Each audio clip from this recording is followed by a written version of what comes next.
pertemuan yang akan datang kita akan membahas tema lain tentunya ya. Yang akan membahas tentu saja nanti Elang Dwipa Mardika, kemudian Nur Alif Ar-Rohim, yang ketiga Ahmad Fauzi, ya, bertiga ya. Temanya hakikat penciptaan manusia. Nah ini kita bicara. Oke, manusia sebagai makhluk. Makhluk itu harus kita pahami. Makhluk itu adalah organisme yang diciptakan. Ya.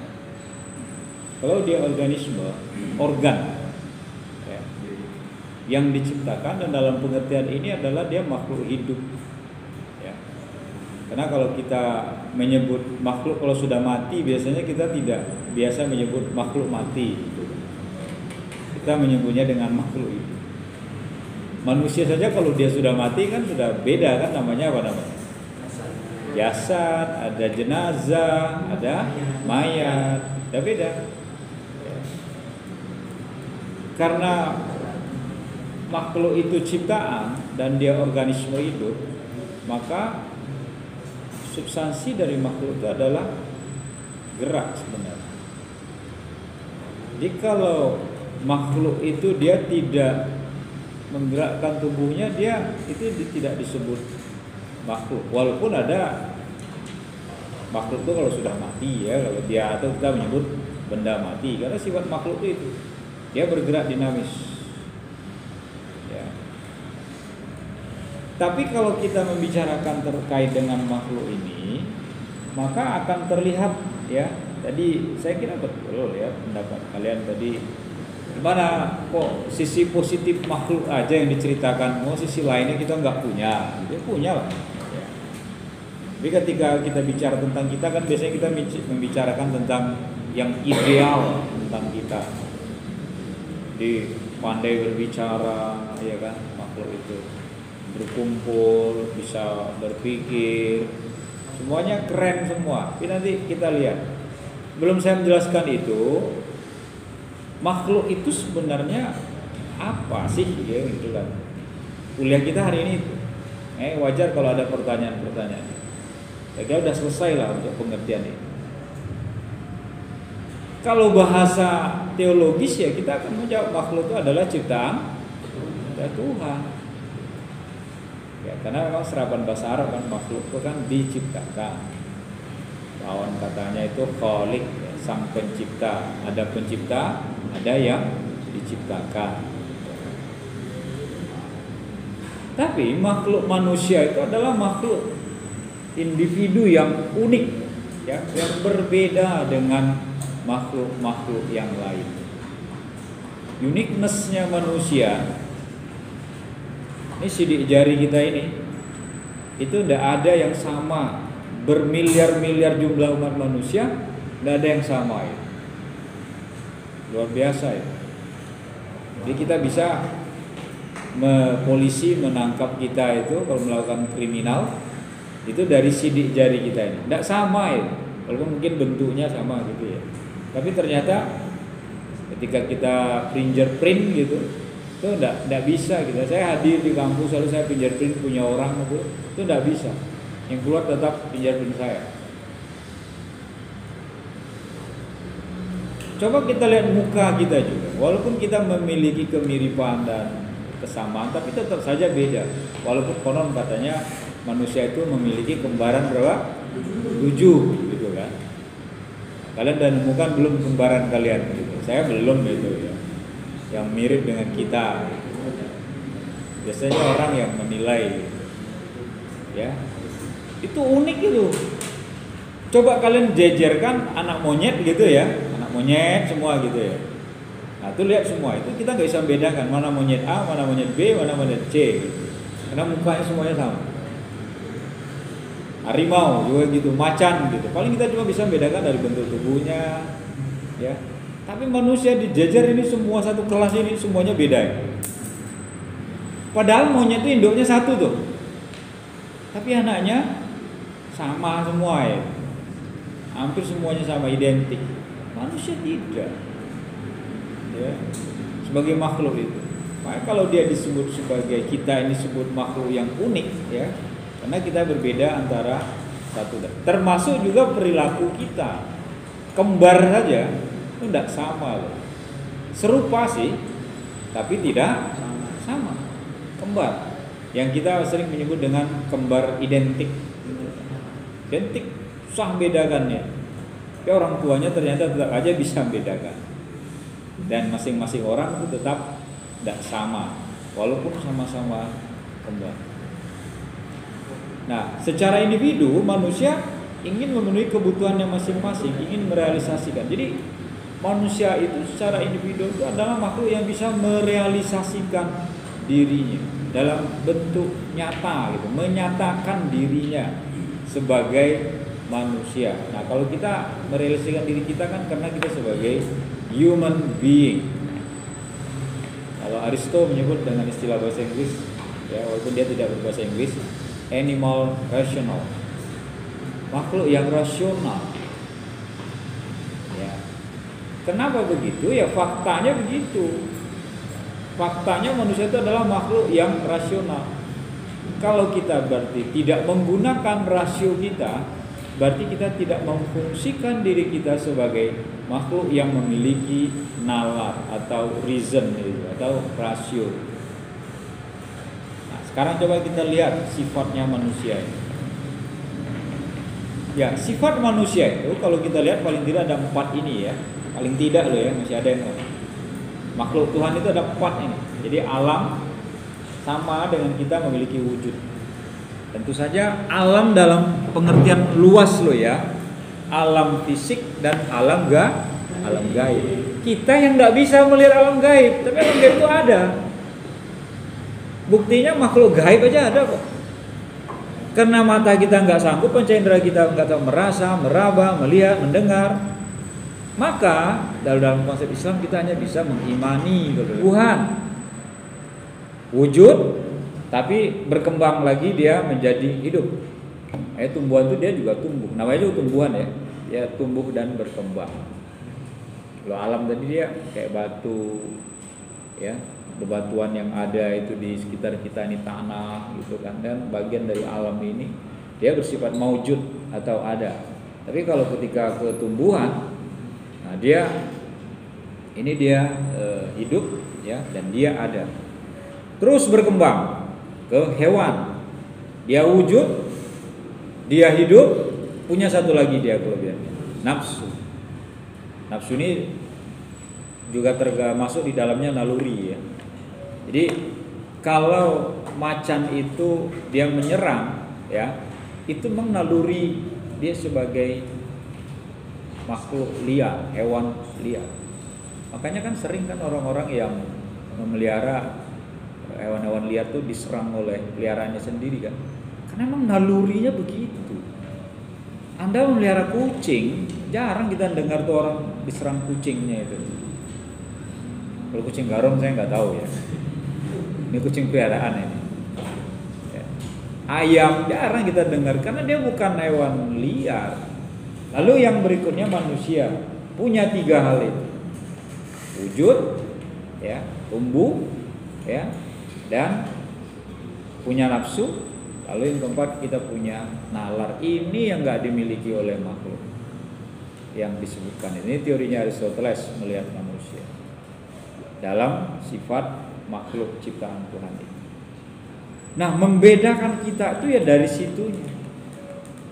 Jadi kalau kita sudah tidak menggunakan rasio kita, sebenarnya esensi kita sebagai manusia sudah nggak ada. Orang gila itu dianggap nggak sama orang? Nggak dianggap kan? Biarin aja dia orang gila gitu. Jangan orang gila, belum gila aja stres aja kita udah nggak dianggap orang. Biarin aja dia stres itu. EGP aja. Karena nilai dia sebagai manusia udah nggak ada. Dan kita pun memahami, loh kok dia pakai celana kemarin, sekarang kok nggak lagi telanjang bulat dia. Nggak apa-apa, dia kan gila, biarin aja. Tapi coba Anda ke kampus nggak pakai celana, ini kemarin sehat dia gitu kan, kok nggak pakai celana gitu. Nah, kecuali udah disebut gila gitu. Dan orang normal tidak akan melakukan itu, kecuali ada orang-orang yang melakukan kegilaan gitu. Sebenarnya tidak gila, tapi melakukan hal-hal yang gila. Manusia itu yang paradoks lah, ada Mas. Dia menurut Adalbert Schneider, dia mengatakan ya makhluk yang selalu bertanya, oke, saya nggak perlu jelaskan, makhluk yang eksentris. Nah ini ada orang normal bagus seperti ini, ada orang yang aneh-aneh Mas, terobsesi reptil yang namanya ular. Jadi mukanya itu dibuat kayak muka ular, lidahnya dibelah, jadi kayak bercabang gitu, terus dipasang taring betul. Giginya itu dibuat bergerigi kayak bertaring gitu, gergaji gitu. Matanya dipakai kontak lensa yang kayak mata ular yang kayak kedip-kedip gitu. Cuma nggak mendesis saja dia. Seluruh tubuhnya itu dibikin kayak tato, kayak sisik gitu loh. Ditanam implan di sini juga kayak ada benjol-benjol di sini dalam kepalanya. Eksentrik banget manusia itu, tubuhnya ada bagus-bagus begitu, tapi ada aja. Kalian cari di YouTube banyak itu orang-orang kayak gitu, orang-orang yang melakukan kegilaan seperti itu. Itu sisi lain dari manusia. Di saat ada orang tumbuh sedikit jerawat, tidak bisa tidur dia memikirkan, saking takutnya gitu kan. Di saat ada orang disentil dikit, tubuhmu gini, body shaming gitu kan. Oh dia udah nggak bisa mikir dia itu, aku apa ya begini, apa ya begitu gitu, ya. Tapi ada orang yang merusak dirinya dengan seperti itu. Salah mereka ya, menurut kita salah, menurut mereka yang enggak. Ada orang menganggap filosofinya my body is art. Jadi tubuh saya ini adalah seni. Orang katakan gitu. Tato itu kan gitu. Kalau tato saya maklumi lah, karena itu dari zaman bahela sudah ada kan. Orang Daya, orang Mentawai, ya orang Nias itu sudah pakai tato gitu kan. Walaupun semua orang tidak suka juga dengan tato. Eksentrik ya. Jadi kalau ada kalian melihat orang-orang eksentrik itu biasa, itu nggak apa-apa. Memang sifat manusia aneh gitu kan. Makhluk yang selalu dinamis dan berkembang. Nah ini Mas, jadi makhluk yang paradoks, benar salah. Jadi kalau ada orang yang berperilaku baik, ada yang berperilaku tidak baik, ya itulah manusia. Makanya kalian jangan heran kalau ada orang nggak baik. Kenapa dia nggak baik ke saya ya? Kalau saya sudah baik, ente sudah baik sama dia, tapi dia nggak baik sama kalian. Itu sifat manusia, iya kan? Diberi hati minta jantung. Kita udah baik sama dia, tapi malah dia kok begitu ya. Lalu kita pikir, apa salah saya gitu kan? Nah kalau Anda sebagai rasional, orang yang berpikir rasional, udah pikir aja itu, biarin aja, memang manusia itu begitu adanya, ya. Dan ini termasuk juga orang yang bipolar, orang yang memiliki kepribadian ganda. Manusia tuh ada yang kayak gitu. Dan termasuk orang yang memiliki karakter ganda. Organ tubuh kita sangat kompleks, ya. Di kepala kita ini ada ribuan saraf. Kalau ada satu yang geseh itu kita udah bahaya itu, ya, bahaya banget ya. Kemudian ada zat masuk dan keluar, jadi sudah dibahas itu ya. Kita makan, minum, kita keluarkan ya, secara normal gitu. Kita minumnya susu kok keluarnya putih bening gitu kan? Nggak ada kan kalian minum susu air yang keluar itu kayak susu juga, nggak ada kan? Ya coba kalian perhatikan. Itu keunikan manusia itu. Tapi coba yang kamu bilang tadi Mas Lua, dia makan kopi, menelan kopi, keluar itu lagi kopinya kan? Udah hancur dan harganya lebih mahal. Kemudian ada respon pada rangsangan. Kalian laki-laki nih ngeliat cewek cantik, kalian tertarik dan merespon, normal itu. Normal. Ya Mas, saya kasih tahu kalian normal. Tapi kalau kalian ketemu cowok ganteng, lalu kalian wow, guys ya.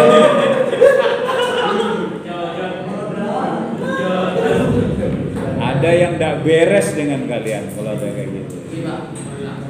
Kemudian berinteraksi dengan lingkungannya. Nah inilah manusia ini. Dimanapun kita tinggal, kita akan berusaha berinteraksi. Ya, kita tinggal di daerah begini, kita akan menyesuaikan. Walaupun mungkin kita agak sulit berinteraksi itu ya, tapi manusia itu paling pintar beradaptasi sesungguhnya. Ya, karena manusia itu menyebar ke segala macam arah, dan penyebaran manusia itu membuktikan bahwa manusia bisa berinteraksi dengan alam di mana dia tinggal. Kemudian fungsi akal bagi manusia, inilah yang tidak dimiliki oleh makhluk-makhluk Tuhan yang lain. Bahwa kita itu memiliki akal, yang dimana akal inilah yang membuat kita bisa berbeda dengan makhluk lain. Dengan akal dan budi yang dimiliki, manusia dapat memanfaatkan alam untuk memenuhi kebutuhannya. Kita bisa menaklukkan alam ini, bisa mengeksploitasi alam, bahkan berlebihan kita mengeksploitasi. Dengan akal budi yang dimiliki, manusia dapat menciptakan sesuatu. The creator, manusia bisa mengkreasi, bisa membuat sesuatu dari yang besar sampai yang kecil. Telepon itu kan makanya sering kita menyebut dengan seluler kan, handphone gitu kan, telepon seluler. Karena sel-selnya itu sangat kecil di dalamnya, tapi ternyata bisa menghubungkan kita dengan dunia luar hanya melalui HP. Saking canggihnya, kita juga memberikan nama untuk perangkat lunak ini dengan apa? Smartphone, telepon pintar. Kalian tinggal dompet di rumah itu masih aman. Saya juga gitu, suka dompet itu tinggal di rumah. Tapi saya bawa HP, oh aman, gitu kan. Tapi kalau HP yang ketinggalan, dompet bawa, itu kurang aman deh. Kalau saya loh ya, karena kita kan belanja sekarang kan bisa pakai HP kan. Ya, mau makan aja kita bisa pakai HP sekarang, gampang banget sekarang. Ya. Karena memang sudah bikin kedepannya kita nggak perlu duit lagi, mungkin duit cash seperti itu mungkin nggak perlu lagi. Ya, jadi sudah sangat berubah ya, karena memang kreasinya manusia ya. Kemudian dengan akal dan budi manusia memiliki daya cipta, rasa dan karsa. Nah, ini rasa ini loh yang ingin saya bahas. Manusia ini punya rasa. Kita disenggol orang dikit, marah, baperan, gitu kan. Kita kalau bahagia kita ekspresikan ketawa, senang, gitu. Itu sifat manusia itu terlihat, ya, bahwa kita tuh punya perasaan. Nah, sering kita bilang jaga dong perasaan orang lain, karena orang juga punya perasaan. Kita memang harus menjaga perasaan itu karena kita punya perasaan. Kalau kita sudah nggak punya perasaan, itu sudah dicabut satu nikmat kita oleh Tuhan ini. Ya, karena rasa itu penting. Seperti kalian rasa ketertarikan kalian pada lawan jenis kalian.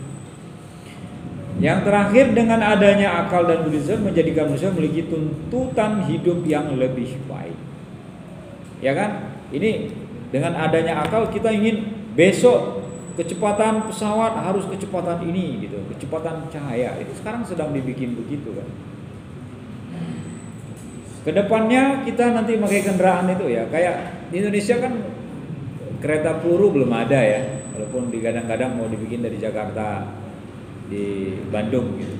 Di luar negeri itu sudah biasa, seperti di Jepang, seperti di Korea, seperti di Cina. Manusia loh, bisa manusia bikin kayak itu.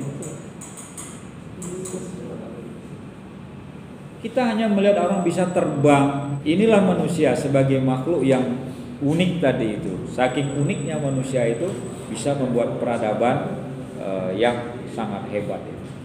Oke, saya kira sampai di sini aja ya. Ya, mari kita tutup dengan hamdalah.